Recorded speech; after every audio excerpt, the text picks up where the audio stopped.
The main problem I'm worried about with superhuman AI is not that it's developed first by actors with bad intentions. Like, to the extent that AI looks feasible, like you can actually do it, there's big governments, there's big actors that, but before North Korea gets to the stage where it can think about building an AI, the NSA thinks of that first. Like, if it actually is that popular and if it looks that plausible. The NSA is not composed of evil people. I realize that people in other countries may have a different perspective about this, but many militaries of many democratic countries are not evil. And possibly even before NSA, Google would do it. Like, if the NSA has an AI project, I don't know about it. Google does have an AI project. But AI is very difficult. And the thing is, like, even if you can solve AI, friendly AI may be very difficult. AI built by evil people is much less worrying to me than AI built with people by people with good intentions who screw up, because that part of the problem is hard. There are more good people than evil people in the world. There are more good organizations than evil organizations in the world. We presently live in the world where, yes, good organizations do have lots of resources, but the problem's hard. You don't necessarily notice when you screw up before it's too late.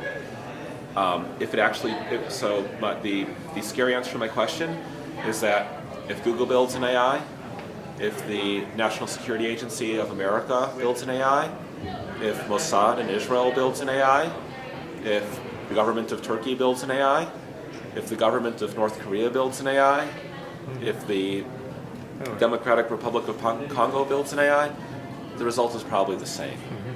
Most of them don't do what the maker thinks that the goals are supposed to be, unless they solve a very difficult problem and it's not obvious when you failed on that one.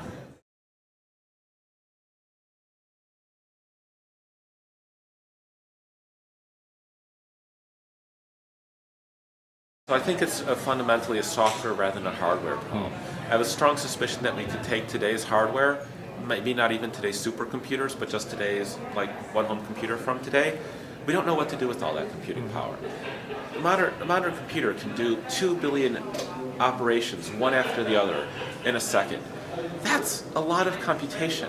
Like, if you had to manually configure what every instruction was doing in 2 billion instructions, and you could configure one instruction per second, it would take you about 34 years.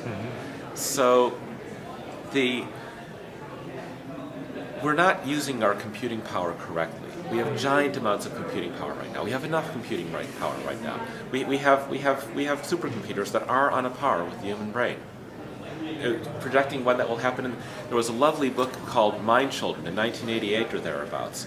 The author spent most of the book convincing people that Moore's Law could continue, to where he projected that Moore's Law would give us power equivalent to a human brain, which he projected to happen in 2010. We actually matched his estimate of computing power in 2008. He might have even been right. That might have been how much computing power it takes to match the human brain. But nothing happened because we didn't have the software. You can't predict when you're going to get, trying to forecast when you're going to solve these basic problems of understanding that we have in the field of artificial intelligence right now. It's an insight-driven problem. You're waiting for Einstein. We're not waiting for computing power. We're waiting for someone once said, it takes 3 Einsteins, 1.7 Newtons, half of a von Neumann, or I forget what the exact quote was, but so I don't think I know when this happens. I don't think you know either. I do think that there's an error to say I don't know how to do this, therefore it must be hard, therefore it must be far in the future. But actually, if you're confused, you don't know how hard it's going to be once your confusion clears up. You don't know if your confusion is going to clear up now or in 40 years. So the error is to say I don't know far in the future. The correct thing is I don't know. I widen my confidence intervals in both directions. It could be very soon, it could be very late.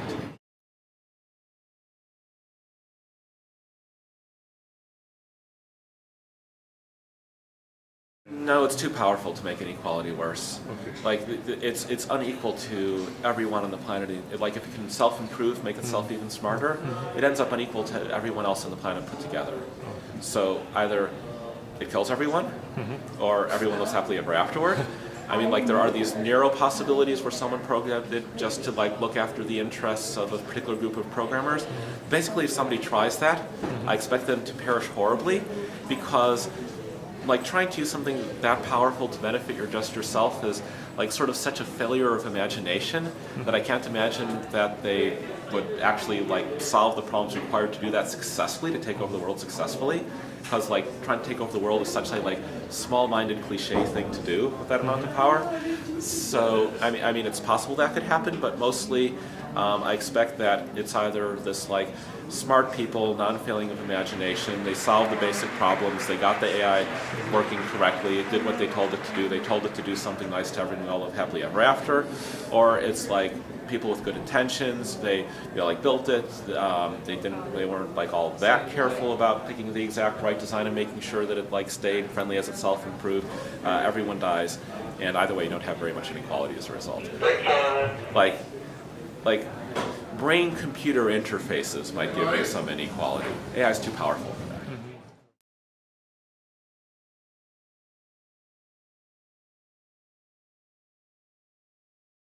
The people I know are mostly worried that we don't have exponential growth, that the exponential is broken down. The great stagnation thesis, like total factor of productivity growth per atom dropped from like 0.75% per year for like decades preceding to 0.25% per year in 1973, which is when the Great Stagnation started. The fact that we have Facebook is not enough to keep the global economy growing. Like right now, most global economic growth comes from other countries catching up. It doesn't come from the frontiers of tech in the like most technologically advanced countries. And I know people who are worried that we might get some kind of sharp break if we don't have enough global economic growth. Moore's law, we don't get faster serial speeds anymore. I'm kind of like okay with that. The more computing power you have, the easier it is for stupid people to build AIs without really knowing what they're doing. I'm basically okay with Moore's law having slowed down, but like the overall exponential curve, I mean like overall economic growth is exponential, population is exponential, productivity is still growing more slowly. I know nobody who claims that you should not have exponential economic growth. Like not having exponential economic growth is very bad. I don't know anyone who thinks that's a good thing.